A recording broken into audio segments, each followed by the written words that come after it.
ഇപ്പം നാഗവല്ലിയുടെ ഒരു സിനിമ നമ്മൾ കാണുന്നുണ്ടല്ലോ, മഴച്ചിത്രത്താഴ്, അതുപോലെയുള്ള ചില ചേഷ്ടകൾ കാണിക്കുന്നുണ്ട് അവർ ആ പൊസിഷൻ വിട്ടു പോകുന്ന സമയത്ത്. അവരുടെ ഒരു പാർലമെന്റ് നിലനിൽക്കുന്നുണ്ട്, അവരതിൽ ഡിസ്കഷൻ നടത്തുന്നുണ്ട്, അതിലൊരു ഡിസിഷൻ എടുത്ത് അത് ചെയ്യാനായിട്ട് ചില ആളുകൾ മിഷൻ ഏൽപ്പിക്കാറുണ്ട് ഭൂമിയിൽ തന്നെ. ഇപ്പോൾ ഇത്രയും നാളുള്ള എൻ്റെ അനുഭവങ്ങളിൽ ചാത്തനമൊക്കെ പോട്ടെ, ഇതിൽ വന്നത് വേറൊരു ഗാലക്സിയിൽ നിന്നുള്ള ഒരു വ്യക്തി, ഒരു ഏജന്റ് എന്നുള്ള ലെവലിലാണ് വന്നത്. അത് അയാൾ വന്നത് ഞാൻ വേറെ ഗാലക്സിയിൽ നിന്ന് വരുന്ന ഒരാളാണ്. ഈ പെൺകുട്ടി സംസാരിച്ചുകൊണ്ടിരിക്കുന്നതിൻ്റെ ഇടയ്ക്ക് ചില ചേഷ്ടകൾ കാണിച്ചു. അപ്പോൾ ഉടനെ തന്നെ ഞാൻ ഈ പറഞ്ഞ പോലെ സംരക്ഷണത്തിനുള്ള സംരംഭങ്ങളൊക്കെ റെഡിയായി. ആർമഗഡ, സാൻഡൽ ഫോൺ എന്നാണ് എൻ്റെ പേര്, അതും വ്യക്തമാക്കിയിട്ടുണ്ട്. യഥാർത്ഥത്തിൽ അതൊരു മറ്റൊരു ഗാലക്സിയിൽ നിന്നായിരുന്നു. അതാ ഞാൻ പറയുന്നത്, ഇതിനുള്ള ചാൻസും ഇല്ലേ. അപ്പോൾ എനിക്ക് സിഗ്നൽ തന്നെ, എൻ്റെ ഷിപ്പ് വരണം എങ്കിലേ എനിക്ക് പോകാൻ പറ്റുള്ളൂ. ഒരു സാധാരണ ഒരു ബാധയോ പ്രേതമോ ആണെങ്കിൽ അങ്ങനെ പറയേണ്ട കാര്യമുണ്ടോ? ഇല്ല. കുംഭമേളയിൽ പോയി സന്യാസ ദീക്ഷ സ്വീകരിച്ചാലും ഗ്രഹസ്ഥനാണെങ്കിൽ അധോഗതിയായിരിക്കും. ഗ്രഹസ്ഥനാണെങ്കിലല്ല, അതിന് യോഗ്യത ഇല്ലാത്തവനാണ് അത് കിട്ടുന്നതെങ്കിൽ പ്രശ്നമാണ്. കാരണം ഇന്നിപ്പോൾ അവിടെ ഒരുപാട് യോഗ്യവര്യന്മാർ വരുന്നുണ്ടല്ലോ. പോയിട്ടുള്ള ഒരുപാട് എന്നോട് ആൾക്കാർ പറഞ്ഞു കേട്ടിട്ടുണ്ട്. എനിക്ക് ഇത്തവണ പോകാനുള്ള ഭാഗ്യം കിട്ടിയിട്ടില്ല. ഋഷികേശൊക്കെ ഞാൻ പോയിട്ടുണ്ട്. സെയിൻറ്റ് തോമസ് കേരളത്തിൽ വന്നതിന് ശേഷമാണ്. അതുപോലെ തന്നെ ചേരമാൻ പെരുമാൾ എൻ്റെ കാലഘട്ടത്തിലാണ് മുസ്ലിങ്ങളായിട്ട് കൺവേർട്ട് ചെയ്യപ്പെട്ടത്. അപ്പോൾ ബേസിക്കലി നമ്മളെല്ലാവരും ആരാണ്? നമ്മുടെ കേരളത്തിൽ ജനിച്ചു വളർന്ന പഴയ ഹിന്ദു തറവാടുകളിൽ വളർന്ന ആളുകളാണ്. ഇപ്പോൾ ഞങ്ങളുടെയൊക്കെ തറവാടുകൾ നോക്കുകയാണെങ്കിൽ ശരിക്കും പറഞ്ഞു കഴിഞ്ഞാൽ നമ്പൂരി തറവാടുകളാണ്. ഇപ്പോഴും ഇതേ പേരിൽ നമ്പൂരി തറവാടുകളുണ്ട് വടക്കൻ ജില്ലകളിൽ. തെക്കൻ ജില്ലകളിലല്ല ഞങ്ങളുടെ തറവാടുള്ളത്. എൻ്റെ ഫാദറിൻ്റെയൊക്കെ തറവാടുള്ളത് വടക്കൻ ജില്ലകളിലാണ്. ഇപ്പോഴും അതേ പേരിൽ തറവാടുകളുണ്ട്. അപ്പം അതിൽ തന്നെ RC വിഭാഗത്തിലുള്ളവരുണ്ട്, ഞങ്ങളെപ്പോലെ യാക്കോബായ വിഭാഗത്തിലുള്ളവരുണ്ട്, അങ്ങനെ പല വിഭാഗത്തിലുള്ള ആളുകൾ. അന്നൊക്കെ ഭ്രഷ്ട് കൽപ്പിച്ച് ഇവരെ ഓടിച്ചു വിടുകയാണ്. ഞങ്ങളുടെ കുടുംബത്തെയൊക്കെ ആ മെയിൻ കുടുംബത്തിൽ നിന്ന്, ആ മനയിൽ നിന്ന് ഓടിച്ചു വിടുകയാണ് ചെയ്ത്. കാരണം ഭ്രഷ്ട് കൽപ്പിക്കുക. ഭ്രഷ്ട് കൽപ്പിച്ചു കഴിഞ്ഞാൽ ജാതി വിലക്ക് കിട്ടിക്കഴിഞ്ഞാൽ പിന്നെ നമ്മൾ വേറെ ദേശങ്ങളിലേക്ക് പോയിട്ട് പലായനം ചെയ്യുക എന്നുള്ളൊരു രീതിയാണ്. അപ്പോൾ പല ഭാഗത്തേക്കും ഒക്കെ പലായനം ചെയ്തു പോയ ആളുകളിൽ പെട്ട ഒരാളാണ് ഞാനും. ഞങ്ങളുടെ വംശപരമ്പര നോക്കുമ്പോൾ കേട്ടോ, ഞാൻ നമ്പൂരിയാണെന്ന് സ്ഥാപിക്കാനോ ഒന്നുമല്ല ഞാൻ ഈ പറയുന്നത്. നമ്മുടെ വേരുകൾ നോക്കുമ്പോൾ കിടക്കുന്നത് അങ്ങനെയുള്ള കാര്യങ്ങളിലാണ്. ഇപ്പോൾ അങ്ങ് പറഞ്ഞിരുന്നു ഇതേപോലുള്ള സ്ഥലങ്ങളിലൊക്കെ പോയിട്ടുണ്ടെന്ന്. അവിടെയൊക്കെ ഈ എന്തെങ്കിലും പ്രത്യേകമായിട്ടുള്ള എനർജികൾ സെൻസ് ചെയ്യാൻ കഴിഞ്ഞിട്ടുണ്ടോ? തീർച്ചയായിട്ടും. അതായത് നമ്മൾ പൂജാതി കർമ്മങ്ങൾ നടക്കുന്ന സ്ഥലങ്ങളിൽ, യഥാവിധി നടക്കുന്ന സ്ഥലങ്ങളിൽ, ചുമ്മാ എല്ലാ അമ്പലത്തിലും അല്ല ഞാൻ പറയുന്നത്, യഥാവിധി പൂജാകർമ്മങ്ങൾ ചെയ്യപ്പെടുന്ന സ്ഥലങ്ങളിൽ അവിടുത്തെ ഒരു പ്രത്യേക രീതിയിലുള്ള എനർജി നമുക്ക് സെൻസ് ചെയ്യാൻ പറ്റും. പ്രത്യേകിച്ച് സഹസ്രാര ചക്രം ഓപ്പൺ ആയിട്ടുള്ള ഒരാൾ, ആജ്ഞാചക്രം ഓപ്പൺ ആയിട്ടുള്ള ഒരാളാണെങ്കിൽ, നല്ല ദീക്ഷയൊക്കെ എടുത്ത് നല്ല ജീവിതചര്യകളും ഇത് കാണാൻ യോഗ്യതയും ഉണ്ടെങ്കിൽ, അനുഭവിക്കാൻ യോഗ്യതയും ഉണ്ടെങ്കിൽ കാണാനോ കേൾക്കാനോ അതല്ലെങ്കിൽ അനുഭവിക്കാനോ സാധിക്കും. ഇപ്പം ഞാൻ ഇത്തരം സ്ഥലങ്ങളിൽ ചെന്ന് കഴിഞ്ഞാൽ മനസ്സർപ്പിച്ചിട്ട് കണ്ണടച്ച് തുര്യാതീതം പോകും. തുര്യം എന്ന് പറയുന്നത് സഹസ്രാരമാണ്. തുര്യാതീതം എന്ന് പറഞ്ഞാൽ ഡിമെൻഷൻ മാറും. ഡിമെൻഷൻ മാറുകയാണ്. അവിടെ ശരീരത്തിൽ നിന്ന് വിട്ട് ആത്മാവിനെ നമ്മൾ പുറത്തേക്ക് കടത്തിക്കിട്ടുള്ള അടുത്ത ഡിമെൻഷനുകളാണ്, അടുത്ത തലങ്ങളാണ്. ആ തലങ്ങളിൽ നിന്ന് നമ്മൾ ദർശിക്കുമ്പോൾ അവിടെയുള്ള പ്രതിഷ്ഠയുടെ ആ ഒരു പ്രകാശവും അതിൻ്റെ ആ ഒരു ഊർജവും ഒക്കെ തന്നെ നമുക്ക് അനുഭവിക്കാൻ പറ്റും. ചിലപ്പോൾ നമ്മൾക്ക് ഒരു ഗൂസ് ബംസ് ഉണ്ടാകുന്ന അനുഭവം ഉണ്ടാകും, അങ്ങനെയുള്ളൊരു അനുഭവം ഉണ്ടാകും. ചിലപ്പോൾ നമ്മുടെ ഈ തലയുടെ ഭാഗത്ത് ഇങ്ങനെ കുളിര് വന്നിട്ട് ഇങ്ങനെ ഇത്രയും ഭാഗം, തലയുടെ റൈറ്റും ലെഫ്റ്റും എല്ലാ ഭാഗവും കൂടി ഇങ്ങനെ അങ്ങ് മരവിക്കുന്ന പോലത്തെ ഒരു അനുഭവം. അതൊരു സുഖകരമായ ഒരു മരവിപ്പാണ് കേട്ടോ, അല്ലാതെ നമുക്കതുകൊണ്ട് ദോഷവും തോന്നില്ല. പക്ഷേ നമുക്ക് എന്തെന്നില്ലാത്തൊരു ആനന്ദം അനുഭവിക്കാൻ പറ്റും. അതാണ്. അപ്പോൾ ഈ സ്ഥലങ്ങളിലെല്ലാം താന്ത്രിക വിധി പ്രകാരം കൃത്യമായിട്ട് പൂജാതി കർമ്മങ്ങൾ നടക്കുന്ന സ്ഥലത്ത് ഉറപ്പായിട്ടും അവിടെ, കാരണം അവിടെയെല്ലാം യന്ത്രാസമുണ്ട്, യന്ത്രങ്ങളുണ്ട്. അപ്പോൾ യന്ത്രം, മന്ത്രം, തന്ത്രം, ഇതിലൂടെ എല്ലാം നമുക്ക് എനർജി നമ്മൾക്ക് പല രീതിയിൽ വിനിയോഗിക്കാം. അപ്പോൾ യന്ത്രവിധി പ്രകാരം ഇപ്പോൾ ഫോർ എക്സാമ്പിൾ ഇപ്പോൾ പണം ആകർഷിക്കാനാണല്ലോ നമ്മൾ ലക്ഷ്മിയെ ആരാധിക്കുന്നത്. അതുപോലെ തന്നെ ശ്രീചക്രം കൃത്യമായി ഉപാസിക്കുന്ന ഒരാൾക്ക് തീർച്ചയായിട്ടും അതിൽ നിന്നുള്ള ഫലങ്ങൾ ഉളവാവും. എങ്ങനെയാണ്? തീർച്ചയായിട്ടും അതിലടങ്ങിയിരിക്കുന്ന എനർജിയാണ് ഒരാളിൽ അത് വരുന്നത്. പ്രോസ്പെരിറ്റി, അബൻഡൻസ്, വെൽത്ത്, അതെല്ലാം നമ്മളിലേക്ക് വരാൻ തുടങ്ങും. നമ്മൾ നോക്കുമ്പോൾ ഒരു ജാമിതീയ രൂപമാണ് അതിനകത്ത് കാണുന്നത്. കുറേ ത്രികോണങ്ങൾ, ജാമിതീയ രൂപങ്ങളാണ് കാണുന്നത്. ഇപ്പോൾ നമ്മൾ യൂട്യൂബിൽ തന്നെ നമ്മൾക്ക് ടൈപ്പ് ചെയ്താൽ കാണാം സൗണ്ട് ക്രിയേറ്റ് പാറ്റേൺസ് എന്ന് നമ്മൾ ടൈപ്പ് ചെയ്ത് നോക്കുക. Sound create patterns. ഒരു ശബ്ദത്തിന് അഥവാ നാദത്തിന്, സ്വരത്തിന് ജാമിതീയ രൂപങ്ങൾ നിർമ്മിക്കാനുള്ള കഴിവുണ്ട് എന്ന് പറഞ്ഞാൽ വിശ്വസിക്കാൻ പറ്റും? പ്രഷറോട് പറയുകയാണ് നിങ്ങളൊന്ന് ടൈപ്പ് ചെയ്ത് നോക്കുക, അത് യൂട്യൂബിൽ തന്നെ ഉണ്ട്. അപ്പോൾ ചില മന്ത്രങ്ങൾ ഉരുവിടുമ്പോൾ ഉണ്ടാകുന്ന ധ്വനി, ആ ഫ്രീക്വൻസി, ആ വൈബ്രേഷൻ ക്രിയേറ്റ് ചെയ്യുന്നത് ജാമിതീയ രൂപങ്ങളാണ്. അതിലൊന്നാണ് സ്ത്രീയന്ത്രത്തിൽ വരുന്നത്. ഒന്നല്ല, അനേക ജാമിതീയ രൂപങ്ങളുണ്ട്. അതിൽ ത്രികോണമാണ് കൂടുതൽ. അതിനെ യഥാവിധി വരച്ച് അതിൽ മന്ത്രം ഉച്ചരിച്ച് അതിലേക്ക് ഒരു തകിടിലാണ് ചെയ്യുന്നതെങ്കിൽ, അല്ലെങ്കിൽ ഒരു ക്രിസ്റ്റലിലാണ് ചെയ്യുന്നതെങ്കിൽ, കാരണം ചാലകങ്ങളിലാണല്ലോ ഇത് ചെയ്യുന്നത്. ആഭിചാരം ചെയ്യുന്നത് ഇങ്ങനെ തന്നെ. ഒരു മെറ്റൽ മതി, ഒരു 5 രൂപ കോയിനോ 1 രൂപ കോയിനോ മതി ഒരാൾക്ക് പണി കൊടുക്കാൻ. അപ്പോൾ അങ്ങനെ ചെയ്യുന്നതിൽ തീർച്ചയായിട്ടും മെറ്റലാണെങ്കിൽ അതിൽ വളരെ പവർഫുള്ളായിട്ട് എനർജി ഉണ്ടാവും. പിന്നെ നമ്മൾ യഥാവിധി അതൊന്ന് നിലനിൽക്കാൻ വേണ്ടിയിട്ട് ആരതി ഒഴിയുക, അതിൻ്റെ ആ ഊർജ്ജം നിലനിൽക്കാൻ വേണ്ടിയിട്ടാണ് ആരതി ഒഴിയുന്നത്. പലപ്പോഴും കണ്ടിട്ടില്ലേ, ചില ദീക്ഷകൾ എടുത്തു കഴിഞ്ഞാൽ പറയും ഗുരുവിൻ്റെ ചിത്രം, അതുപോലെ തന്നെ പൂജിക്കപ്പെടേണ്ടതായിട്ട് ഏതെങ്കിലും ഒരു ഡയറ്റി, ആ ഡയറ്റിയുടെ ഫോട്ടോ അല്ലെങ്കിൽ വിഗ്രഹം, അത് വെച്ചതിന് ശേഷം നമ്മൾ എന്ത് ചെയ്യുന്നു, ആരതി ഒഴിയണം എന്ന് പറയും. ആരതി ഒഴിയുക എന്ന് പറയുന്നത് എനർജൈസിങ് ടെക്നിക്കാണ്. നമ്മളൊരു പുഷ്പം അർപ്പിക്കുന്നത്, ഇതൊക്കെ തന്നെ എനർജൈസിങ് ടെക്നിക്കാണ്. കൺസൾട്ടേഷൻ ഒക്കെ വന്നതിനകത്ത് രസകരമായിട്ട് എന്തെങ്കിലും അനുഭവങ്ങൾ ഉണ്ടായിട്ടുണ്ടോ? രസകരവും പേടിപ്പെടുത്തുന്നതും ഉദ്വേഗപരമായിട്ടുള്ള ഒരുപാട് കേസുകൾ വരാം. അതിൽ ഈ അടുത്തിടയ്ക്ക്, ഈ കഴിഞ്ഞ 2 മാസത്തിനുള്ളിൽ വന്ന ഒരു കേസിനെ കുറിച്ച് ഞാനിപ്പോൾ പറയാം. ഒരു യുവതി, ഞാൻ പേരൊന്നും പറയുന്നില്ല, ഓക്കെ. ആ യുവതിക്കുള്ള പ്രശ്നം എന്ന് വെച്ച് കഴിഞ്ഞാൽ പലരിടത്ത് പോയിട്ടും അവരിൽ ഒരു ബാധയുണ്ടത് മാറ്റാൻ പറ്റുന്നില്ല എന്ന് പറയുന്നു. നോർത്ത് ഇന്ത്യ എന്നാണ് എന്നെ വിളിക്കുന്നത്. അപ്പോൾ ഞാൻ തിരക്കിനിടയ്ക്ക് എനിക്ക് സമയമില്ല എന്ന് പറയുമ്പോൾ സാർ പ്ലീസ് പ്ലീസ് എന്ന് പറഞ്ഞിട്ട് ബെഗ് ചെയ്തു, please at least you can help me എന്ന് പറഞ്ഞിട്ട് ബെഗ് ചെയ്ത് കഴിഞ്ഞപ്പോൾ ഞാൻ പറഞ്ഞു ഓക്കെ, രാത്രി ഒരു 8 മണി സമയം കൊടുത്തു. 8 മണി തൊട്ട് 10 മണി വരെ നടന്ന സംഭവങ്ങൾ പറഞ്ഞു കഴിഞ്ഞാൽ നമുക്ക് അവിശ്വസനീയമായിട്ട് തോന്നാം.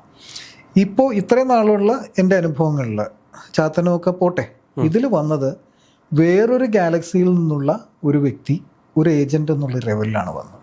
അത് അയാൾ വന്നത് ഞാൻ വേറെ ഗാലക്സിയിൽ നിന്ന് വരുന്ന ഒരാളാണ്. അതായത് കൺസൾട്ടേഷൻ്റെ തുടക്കത്തിൽ വളരെ സോഫ്റ്റായിട്ട് ഇംഗ്ലീഷിലാണ് സംസാരമൊക്കെ, ഇംഗ്ലീഷിൽ സംസാരിക്കുന്ന വളരെ സോഫ്റ്റ് വോയിസുള്ള ഹൈലി ഇമോഷണൽ ആയിട്ടുള്ള നല്ലൊരു പെൺകുട്ടി, ഒരു യുവതി, 31 വയസ്സ് പറയാം. ഓക്കെ, ഈ പെൺകുട്ടി സംസാരിച്ചുകൊണ്ടിരിക്കുന്നതിൻ്റെ ഇടയ്ക്ക് ചില ചേഷ്ടകൾ കാണിച്ചു. അപ്പോൾ ഉടനെ തന്നെ ഞാൻ ഈ പറഞ്ഞ പോലെ സംരക്ഷണത്തിനുള്ള സംരംഭങ്ങളൊക്കെ റെഡിയാക്കി ഉടനെ തന്നെ ഞാൻ ഇരിക്കുന്ന കൺസൾട്ടേഷൻ റൂമിൽ തന്നെ. അതിനുശേഷം സംസാരിച്ച് വന്നു കഴിഞ്ഞപ്പോൾ കുറച്ച് കഴിഞ്ഞപ്പോൾ ഞാൻ കണ്ണിലേക്ക് നോക്കൂ, സംസാരിക്കാൻ പറഞ്ഞു. അപ്പോൾ ഇത് റെക്കോർഡഡ് ആണ് കേട്ടോ, ഇതിന് തെളിവുണ്ട്. ഇപ്പോൾ വേറെ ആരെങ്കിലും പറയുകയാണ് ഇത് തെളിവ് വേണമെന്ന് പറഞ്ഞാൽ ഞാനെടുത്ത് അവരുടെ ഐഡൻറ്റിറ്റി വ്യക്തമാക്കാതെ ഞാനിത് കാണിച്ചു തരും, അത്രയേ ഉള്ളൂ. അല്ലാതെ ഐഡൻറ്റിറ്റി ഒരിക്കലും നമ്മൾ വെളിപ്പെടുത്തില്ല, കാരണം അത് അവരെ ബാധിക്കുന്ന കാര്യമായിരിക്കും. അപ്പോൾ ഈ പെൺകുട്ടി ചേഷ്ടകൾ മാറി വന്നു കഴിഞ്ഞപ്പോൾ എനിക്ക് മനസ്സിലായി ഇത് റിയൽ പോസസ്ഡ് ലെവലിലുള്ളൊരു കേസാണ് എന്നുള്ള പിടികിട്ടി. പിന്നീട് സംഭവിച്ച കാര്യങ്ങൾ വളരെ ഡ്രമാറ്റിക്കാണ്, നാടകീയമാണ്. അപ്പോൾ ഞാൻ പറഞ്ഞു കണ്ണുകളിലേക്ക് നോക്കൂ, എന്താണ് പ്രശ്നം പറയൂ എന്ന് പറഞ്ഞു കഴിഞ്ഞപ്പോൾ പതുക്കെ ചേഷ്ടകൾ മാറാൻ തുടങ്ങി. തല വെട്ടിക്കുന്നു, ഭയങ്കരമായ രീതിയിൽ, എന്താ പറയുക, നമ്മൾ ഒട്ടും പ്രതീക്ഷിക്കാത്ത, മനുഷ്യനിൽ നിന്നും പ്രതീക്ഷിക്കാത്ത ചലനങ്ങൾ മുഖത്തും ഭാവങ്ങളിലും അതുപോലെ തന്നെ ചലനങ്ങളിലും വരികയാണ്. അപ്പോൾ ഞാൻ പറഞ്ഞു എന്നാൽ ഒരു കാര്യം ചെയ്യൂ, നീ ആരാന്ന് പറയാമെന്ന് പറഞ്ഞു. അപ്പോൾ പറഞ്ഞു ഐ വോണ്ട് ടെൽ യു എന്ന് പറഞ്ഞു. ഞാൻ പറയില്ല. ഞാൻ പറഞ്ഞു നിനക്ക് പറഞ്ഞേ മതിയാവൂ. ലുക്ക് അറ്റ് ദിസ് എന്ന് പറഞ്ഞിട്ട് ഞാൻ ഏഞ്ചലിനെടുത്ത് കാണിച്ചു. അതൊരു ക്രിസ്റ്റലാണ്, ക്രിസ്റ്റൽ ഏഞ്ചൽ. അത് കണ്ടപാടി ഉടനെ തന്നെ ഐ ആം ആൻ ഏജൻറ്റ് എന്ന് പറഞ്ഞു. ഞാനൊരു ഏജൻറ്റാണ്. ഞാൻ പറഞ്ഞു ഏത് agent, what kind of agent എന്ന് ചോദിച്ചു. അപ്പോൾ പറഞ്ഞു I am from planet Armageddon. I am an agent. I have a mission on planet earth.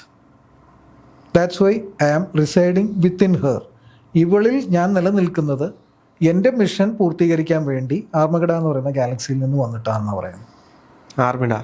ആർമഗഡ. Sandal phone എന്നാണ് എൻ്റെ പേര്. അതും വ്യക്തമാക്കിയിട്ടുണ്ട്. അപ്പോൾ അത് സൂം മീറ്റിങ്ങിലായിരുന്നു കേട്ടോ.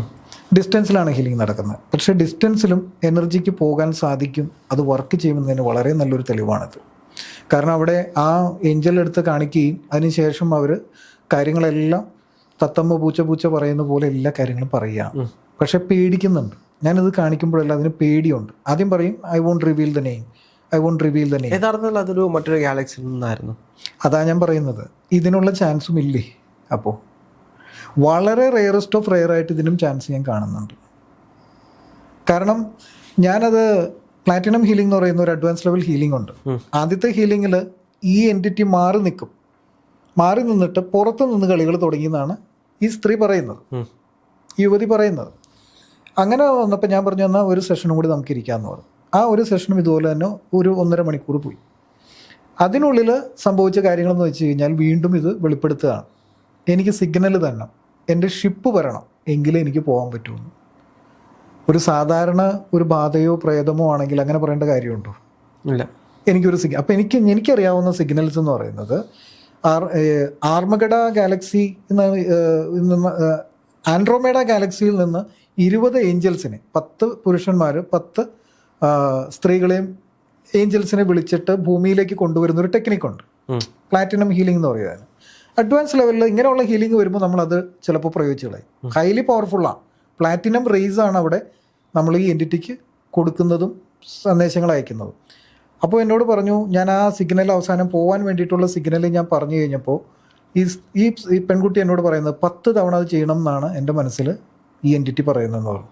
10 തവണ വീണ്ടും ഞാൻ പറഞ്ഞു കഴിഞ്ഞപ്പോൾ ഓട്ടോമാറ്റിക്കലി ആ ഷിപ്പ് വരുന്നതും അത് പോകുന്നതും ഇവൾക്ക് ഫീൽ ചെയ്യുന്നുണ്ട്, ശരിക്കും പോവുകയും ചെയ്യും. അതിനുശേഷം ഇപ്പോൾ പുള്ളിക്കാർ പറയുന്നത് ഇപ്പോൾ പൊസസ്ഡ് അല്ല, ഇനി എനിക്കൊന്ന് പോസിറ്റീവായിട്ടുള്ള ഒരു മെൻറ്റാലിറ്റി ഉണ്ടാക്കുക എന്നാണ് 3ാമത്തെ ഒരു സെഷൻ ബുക്ക് ചെയ്തേക്കുക. സമയം കിട്ടിയിട്ടില്ല, ഇനി അത് ചെയ്യണം.